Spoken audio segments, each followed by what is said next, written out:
Hello friends, class 8 chapter 4 current electricity and magnetism part 3. Today we have to start next part of our chapter. In our previous lecture video we observed information about cell and different types of cells. Now in this period we have to learn about electrical circuit and electromagnet. Now when we think about the electrical circuit, what is meant by a electrical circuit? First of all, electrical circuit is nothing but a diagrammatic representation of a device which show current passing through the conductor. Now here we connected different types of components. For example, cell, key and also a bulb in it. Now when we think about the electrical circuit, electricity flow through a device and at that time a key, bulb, a cell, that all are connected. How these are connected? What is the arrangement, position of that objects? To observe this, we use a electrical circuit diagram. म्हणजेच काय, कोणत्याही प्रकारच्या electrical अप्लायन्सेसमध्ये विद्युतधारा कोणत्या दिशेकडनं वाहते, त्यात कोणकोणते घटक जोडण्यात आलेले आहेत याचा एक विशिष्ट क्रम आपल्या लक्षात यावा यासाठी आपण इलेक्ट्रिकल सर्किट डायग्रामचा वापर करतो. आपल्या प्रत्येकाच्या घरी विद्युत जोडणी केलेली असते, तिथे सुद्धा ती जोडणी करत असताना अशा प्रकारचे इलेक्ट्रिकल सर्किट अभ्यासले जातं आणि त्याच पद्धतीने हे सगळे स्विचेस जोडले जातात आणि त्या क्रमानुसार when we think electrical circuit, different components are there. The first and main important component, that is cell. What is the function of cell? That is to produce force, to motivate electrons in uniform direction. Here we show cell by this symbol. आता इथे जर तुम्ही तो symbol लक्षपूर्वक पाहिला तर त्या symbol मध्ये तुम्हाला दोन उभ्या रेषा दिसून येतील. त्यापैकी जी मोठी रेषा आहे त्याच्यावर आपण पॉझिटिव्ह असं चिन्ह लिहिलेलं आहे आणि छोट्या रेषेवरती निगेटिव्ह असं चिन्ह लिहिलेलं आहे. म्हणजेच काय, आपल्या इलेक्ट्रिकल सेलमध्ये जो पॉझिटिव्ह टर्मिनल आहे तो आपण या मोठ्या रेषेने दर्शवतो, तर जो निगेटिव्ह टर्मिनल आहे या छोट्या रेषेने दर्शवतो. म्हणजे इलेक्ट्रिकल सर्किट कंप्लीट केलेलं असताना पॉझिटिव्ह टर्मिनल कोणतं आहे आणि निगेटिव्ह टर्मिनल कोणतं आहे हे आपल्या लक्षात यावं याच्यासाठी. After that here we observe the second symbol, that is open key. आता या ठिकाणी ही प्लग की आहे ज्याच्या मदतीने आपण इलेक्ट्रिकल सर्किट चालू किंवा बंद करू शकतो. अ प्लग की इज यूज टू स्टार्ट और stop a electrical circuit. Now remember one thing, electrical circuit and its key can be shown by two different ways. This is the first way by which we show the key and this is the second way by which we show the key. It means that two symbols are used to show the key in a electrical circuit. Now first diagram that we see, that is the open key. No connection is there in between these 2 points which show the circuit is open, and when circuit is open at that time electricity does not flow. म्हणजेच काय, electrical सर्किटमध्ये इथे आपण ही जी की जोडलेली आहे या कीचे हे 2 पॉईंट्स आहेत. ज्या वेळेला आपण इलेक्ट्रिकल सर्किटचे हे 2 पॉईंट जोडतो त्याच वेळेला हे सर्किट कंप्लीट होतं आणि मगच याच्यामधून विद्युतधारा वाहू शकते. याचाच अर्थ काय, इलेक्ट्रिकल सर्किट बंद करण्यासाठी किंवा चालू करण्यासाठी आपल्याला या बटनची आवश्यकता असते. आपल्या घरी आपण फॅन, लाईट चालू करण्यासाठी जे बटन यूज करतो स्विच, तेच हे स्विच आहे असं समजा. डायग्राममध्ये स्विच दाखवण्यासाठी आपण 2 पद्धती वापरतो. हा छोटा कंस आहे ना, हा याच्यामध्ये जर टिंब नसेल तर त्यावेळेला ही की ओपन आहे, याच्यामधून विद्युतधारा वाहणार नाही. Second example that we observe, that is closed key. When these 2 points are close near to each other, at that time a circuit is completed and electricity flow through this circuit, and this is the second part. Now third part, that is a bulb. A bulb is used in the electrical circuit, that is to observe the circuit is working or not. म्हणजेच काय, ज्या वेळेला हा bulb glowing असेल, आता इथे तुम्ही पाहिलं तर हा बल्ब बंद आहे. बंद का आहे, because circuit is open. Here we can observe open plug key. When this key is closed at that time we can observe bulb can glow when electricity pass through the electrical circuit. We have to observe such type of electrical circuits in different examples or connections of different appliances in our house. Now the next part, या सगळ्या electrical सर्किटमध्ये ज्या वेळेला इथे आपण sale use करतो, एका सेलची पॉवर प्रत्येक अप्लायन्ससाठी पुरेशी नसते आणि त्यामुळं आपल्याला पोटेन्शियल डिफरन्स इन्क्रीज करण्यासाठी कनेक्टिंग सेल्सचा वापर करावा लागतो. What is mean by a connecting cells? We can call it as battery also, where more than 2 batteries are used in a series. Here you can observe the diagram. These are the dry cells, 4 dry cells. How the connection is given? The first wire is connected to the positive terminal. The upper one is a positive terminal and lower one is a negative terminal. And this wire is connected from positive to negative. In this negative and positive terminals, second cell is connected. And from the positive terminal of the second cell, this wire is connected to the negative terminal of third cell. And in this way, we can increase so many cells to increase the power of our battery or a electrical cell, which is known as connecting cell. What is the main use of this connecting cell? To obtain more potential difference, more than one cell are connected in series. म्हणजे काय, ज्या वेळेला आपल्याला जास्त potential difference हवा असेल त्यावेळेला आपल्याला या सेल्सची संख्या वाढवायची आहे. म्हणजे आतापर्यंत आपण काय पाहिलं? How electric current is produced, how electrons flow in a electrical circuit. या सर्किट डायग्राममध्ये तुम्हाला इथे मी छोटे छोटे ॲरो दिलेले दिसतात. हे ॲरो काय दर्शवतात? That is direction of current from positive terminal to the negative terminal. When diagram is asked into your examination at that time, these arrows are most important. म्हणजेच काय, एक्झामिनेशन मध्ये ज्या वेळेला इलेक्ट्रिकल सर्किटची डायग्राम विचारली जाते त्यावेळेला त्या डायग्राममध्ये ॲरो असणं बंधनकारक आहे. जर तुम्ही ॲरो ड्रॉ केले नाहीत तर इलेक्ट्रिकल सर्किटमध्ये करंट कुठं फ्लो होत आहे हे समजणार नाही. आता या डायग्राममध्ये एक छोटीशी चूक आहे. कोणती आहे तुम्हाला लक्षात येईल का? या डायग्राममध्ये आपण की ओपन ठेवली आहे तरी सुद्धा मी तुम्हाला इलेक्ट्रिकल करंटची डायरेक्शन दर्शवलेली आहे.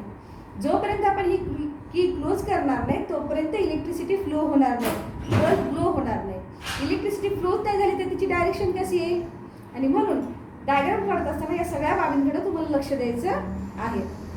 May be the diagrams of components of the electric cell may be asked into examination, and according to that you have to remember a total electrical circuit diagram and different symbols used in a electrical circuit. After connecting cells we have to observe magnetic effects of electric current. Now what is mean by a magnetic effect of electric current? Before starting magnetic effects of electric current, can you tell me something about magnet? That is, what are the properties of magnet? We already completed in our 6th and 7th classes, that is properties of magnet, in which we learn about the main 2 properties. First one, like poles of magnet repel each other while unlike poles of magnet attract each other. And by using this property we are carrying out a single activity to show a magnetic effect of electric current. आता magnetic effect पाहण्यासाठी आपण काय करणार आहोत? ज्यांच्याकडे घरी कंपोजमधला छोटासा compass magnet असेल. आता हा कंपॉस मॅग्नेट म्हणजे काय आहे? Needle magnet. याच्यामध्ये इथे तुम्हाला निळ्या आणि लाल रंगामधली जी निडल दिसते ही तुम्हाला नॉर्थ आणि साऊथ डायरेक्शन इंडिकेट करते. आणि त्या क्रमानुसार ज्या आपल्याला काय करायचं, घरी आपली काडीपेटी असते ना, त्याच्यामधला जो काडा ठेवण्याची डबी आहे छोटीशी ती बाहेर काढायची. त्या डबीमध्ये आपल्याला हे छोटंसं मॅग्नेट ठेवायचं आहे आणि त्या डबीच्या भोवती आपल्याला तारांचं वेटोळं घ्यायचं आहे. ह्या ज्या लाईन्स दिसत आहेत ना, हे तांब्याच्या तारेचे वेटोळे आहेत आणि त्या तांब्याच्या तारेच्या वेटोळ्यांना आपण काय केलं, एका इलेक्ट्रिकल सेलला कनेक्ट केलं. ही कनेक्टिंग सेल आहे ज्याला आपण बॅटरी म्हणतो. आणि त्यानंतर इथं आपण काय केलं आहे, ही की दाखवली आहे. त्या कीच्या मदतीने जेव्हा आपण इलेक्ट्रिकल सर्किट कंप्लीट करू त्यावेळेला याच्यातून इलेक्ट्रिसिटी फ्लो होईल. पण इलेक्ट्रिसिटी फ्लो करण्यापूर्वी तुम्हाला एक काम करायचं आहे. हे इलेक्ट्रिकल सर्किट चालू करण्यापूर्वी हा जो तुमचा मॅग्नेट आहे हा मॅग्नेट वर्क करतो का नाही हे पाहण्यासाठी एक दुसरा बार मॅग्नेट घ्यायचा आणि तो बार मॅग्नेट याच्या जवळ न्यायचा. जर आपण बार मॅग्नेट याच्या जवळ नेला तर काय होईल? According to the properties of magnet, if 2 north poles come near to each other they repel each other, and if north south poles come near to each other they attract each other, and we can observe like poles repel each other. After observing this we remove a bar magnet and connect the electrical circuit. When electrical circuit is completed then electricity flow through this wiring. Here we form a coil of conducting wire. या ज्या lines दाखवलेल्या आहेत या lines काय करतात, एक coil form करतात आणि ही कॉईल फॉर्म झाल्यामुळे काय होतं, हे इलेक्ट्रिक करंट या कॉईल मधून फ्लो होत असताना त्या वायरमध्ये मॅग्नेटिक प्रॉपर्टी क्रिएट होते. ही मॅग्नेटिक प्रॉपर्टी तयार झालेली आपल्याला कशी लक्षात येईल? When electrical circuit is completed, then this magnetic needle starts to deflect. म्हणजेच काय? इलेक्ट्रिकल सर्किट कंप्लीट केल्याबरोबर याच्यामध्ये असणारी ही जी मॅग्नेटिक निडल्स आहे ती लाईक अँड लाईक पोल्स या कंडक्टिंग वायरमध्ये तयार झाल्यामुळे डिफ्लेक्ट होते. तिची मुवमेंट आपल्याला होताना दिसून येते. जर लाईक पोल असतील तर ती दूर जाण्याचा प्रयत्न करेल, अनलाईक पोल्स असतील तर ती या वायरकडे खेचली जाईल. आणि त्या अनुषंगानं we can observe a magnetic property produced in a electric current or electrical coil. Here this coil work as a magnet. This property first discovered by Hans Christian Ørsted. Oersted या सायंटिस्टनी पहिल्यांदा magnetic effect of electric current ही property आपल्याला दर्शवली. आणि या magnetic इफेक्टच्या मदतीनं आज आपण मोठमोठी कामं करतो. And for that nowadays we use electromagnet. What is mean by electromagnet? तुम्हाला आता आणायचे घरी भरपूर वेळ आहे. अशा प्रकारचे एक इलेक्ट्रोमॅग्नेट तुमच्यापैकी प्रत्येकजण घरी तयार करून पाहू शकतो. तुमच्यापैकी कोणीही हे ट्राय करा, घरी अशा प्रकारचं इलेक्ट्रोमॅग्नेट बनवा आणि त्या बनवलेल्या इलेक्ट्रोमॅग्नेटद्वारे मला एक व्हिडिओ करून पाठवा की तो कशा पद्धतीने आयर्नला अट्रॅक्ट करतो. We all know the property of magnet that it attracts iron, nickel and cobalt. And according to that here first we have to take one nail. आपल्याला एक खिळा घ्यायचा आहे. तुम्हाला जर त्याच्यामध्ये जास्त पॉवर ऑब्झर्व करायची असेल तर तुमच्याकडे कुऱ्हाडी खिळे पण असतात मोठ्या आकाराचे, तो घ्यायचा. Then second part that is we form a coil of conducting wire. तुम्हाला एक इन्सुलेटेड कंडक्टिंग वायर घ्यायची आणि त्याचं या खिळ्याभोवती एक कॉइलिंग करून पूर्णतः फॉर्म करायची ही कॉईल. या कॉईलची जी दोन टोकं आहेत ती दोन्ही टोकं आपल्याला काय करायची आहेत? एका बॅटरीला ड्राय सेलला कनेक्ट करायची आहे. हा ड्राय सेल तुम्हाला घरी उपलब्ध होईल. ज्या वेळेला तुम्ही याला ड्राय सेल कनेक्ट कराल त्यावेळेला इथं असणारा हा जो नेल आहे, खिळा आहे, हा खिळा एका मॅग्नेटप्रमाणे काम करायला लागतो. मग आता याची मॅग्नेटिक प्रॉपर्टी आपण कशी ओळखणार? याला दोन उपाय आपल्याला करता येतात. पहिलं, एक बार मॅग्नेट आपण याच्या जवळ न्यायचं. आपल्याला याच्या लाईक आणि अनलाईक पोलच्या प्रॉपर्टीनुसार तो रिपेल करेल किंवा अट्रॅक्ट करेल यावरून तो मॅग्नेट आहे की नाही हे कळेल. किंवा सेकंड प्रॉपर्टी, आपल्याला छोट्या पिन्स यूज करायच्या. छोट्या पिन टेबलवरती टाकायचे आणि हा नेल त्याच्या जवळ न्यायचा. पण नेत असताना हे इलेक्ट्रिकल सर्किट क्लोज असलं पाहिजे. म्हणजे या मॅग्नेटमध्ये इलेक्ट्रिसिटी फ्लो होताना आपल्याला दिसली पाहिजे. And according to that we can observe a electromagnet. Generally आपल्याकडे अशा प्रकारच्या इलेक्ट्रोमॅग्नेटचा वापर क्रेन्समध्ये केला जातो. ज्या इलेक्ट्रिक क्रेन्स असतात ना, त्या इलेक्ट्रिक क्रेनमध्ये तात्पुरता कायमस्वरूपी चुंबकत्व याच्यामध्ये निर्माण होत नाही. पण कायमस्वरूपी चुंबकत्व या मेथडनी तयार करता येतं. पण आता आपण इथे फक्त छोटासा ड्राय सेल यूज करतोय, ज्यामुळे थोड्या कालावधीसाठी जेवढा वेळ याच्यामध्ये इलेक्ट्रिसिटीचा प्रभाव आहे तोपर्यंत तो तुम्हाला मॅग्नेट म्हणून कार्य करताना दिसून येईल. And according to that here this work as electromagnet. या इलेक्ट्रोमॅग्नेटचा दुसरा जो यूज आहे तो आपण आपल्या डे टू डे लाईफमध्ये पाहतो, दॅट इज इलेक्ट्रिक बेल. तुमच्या प्रत्येकाच्या घरी दरवाजावरती इलेक्ट्रिक बेल असेल. त्या इलेक्ट्रिक बेलच्या बटनचं कधी तुम्ही ऑब्झर्वेशन केले का? It is a one way की. आपण त्याला प्रेस केलं की ती पुन्हा वापस आपल्या जागेवरती येते. असं का होत असेल? Because we have to produce electromagnet in that electric bell and we have to use the magnetic effect of electric current in the electric bell. मग ही प्रोसेस कशी चालते? For that we have to observe the diagrammatic representation of electric bell. आता electric bell पाहत असताना यातले सगळे components एकदा बघून घ्या. This is known as bell or gong. And second one, this is a striker. हा जो स्ट्रायकर आहे, हा स्ट्रायकर या मेटलच्या वाटीवरती आदळला की मग आपल्याला बेलचा आवाज निर्माण झालेला दिसून येतो. ही काय आहे? एक मेटलची वाटी आहे छोटीशी, जी इथं सेंटरला जोडलेली आहे आणि हा स्ट्रायकर आहे. पण हा स्ट्रायकर याच्यावर आदळण्यासाठी नक्की क्रिया काय घडते? तर इथं आपण एका इलेक्ट्रोमॅग्नेटचा वापर करतो.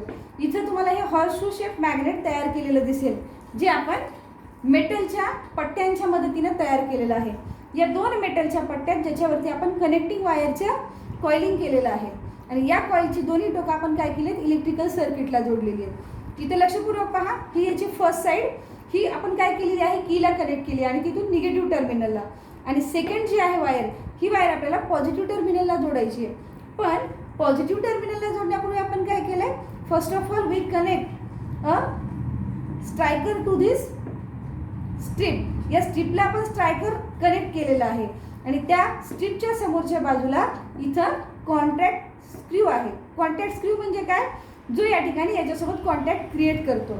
म्हणजे काय, ज्या वेळेला बेल बंद असेल त्यावेळेला हा स्क्रू या पट्टीसोबत जोडलेला असतो.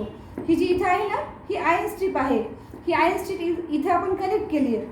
ज्या वेळेला इथं हा स्क्रू या वायरशी जोडलेला असेल आणि आपण ही की म्हणजे तुमच्या दारावरचं स्विच हे ज्यावेळेला आपण प्रेस करू, इलेक्ट्रिकल सर्किट कंप्लीट होतं. When electrical circuit is completed, electricity flow through this electrical circuit from positive terminal to the negative terminal. ज्या वेळेला इलेक्ट्रिसिटी फ्लो होते, हा इलेक्ट्रोमॅग्नेट म्हणून काम करू लागतो कॉइलचा पार्ट, आणि हा मॅग्नेट काय करतो, या पट्टीला स्वतःकडे खेचून घेतो. दिस मॅग्नेट अट्रॅक्ट दिस आयर्न स्ट्रीप, आणि त्यामुळे काय होतं, ही पट्टी तिकडे खेचली जाते आणि हा स्ट्रायकर या बेलवरती आदळतो.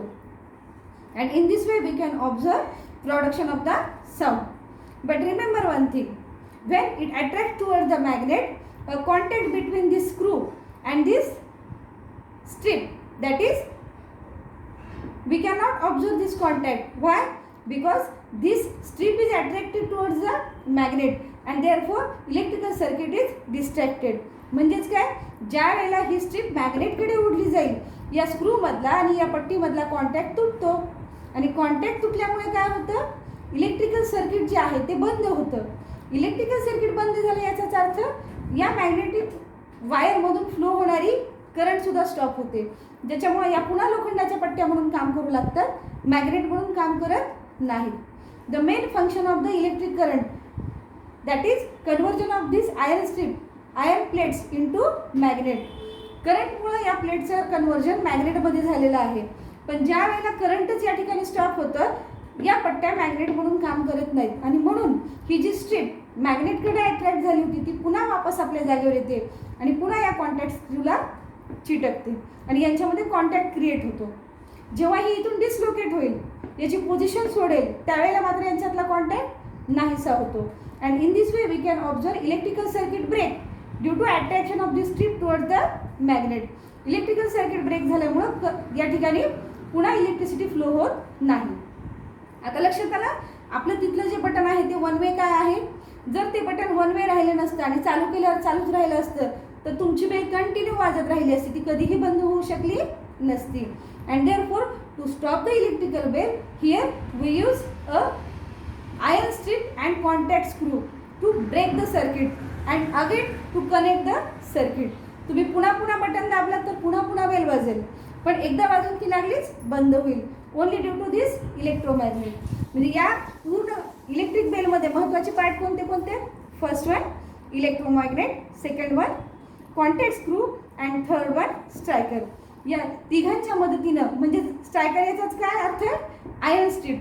ही आयर्न स्ट्रीप फ्लेक्झिबल असते, लवचिक असते, ज्यामुळे ती पटकन मूव्ह होते या मॅग्नेटकडे, आणि म्हणून आपल्याला हे इलेक्ट्रिकल सर्किट कंप्लीट होताना दिसतं. And according to that, here we can observe completion of electric bell. By completion of electric bell, here we complete our chapter current, electricity and magnetism. Homework is given to you for this chapter. Exercise तुम्हाला धड्याच्या खालची complete करायची आहे, पण exercise सोबतच तुम्हाला प्रत्येक चॅप्टरवरती मी काय क्वेश्चन्स दिलेले आहेत जे तुम्हाला तुमच्या होमवर्क बुकमध्ये लिहायचे आहेत. First question, draw a bell level diagram of electric bell. Electric बेलची डायग्राम काढा. Write short note on electromagnet. Electromagnet कसा वर्क करतो याची तुम्हाला डायग्रामॅटिक रिप्रेझेंटेशन आणि त्याची माहिती शॉर्ट नोटच्या फॉर्ममध्ये लिहायची. Third one, draw and name different components of electric circuit. Electric circuit draw करायचं आणि त्यातल्या वेगवेगळ्या कंपोनंट्सची नावं लिहायची.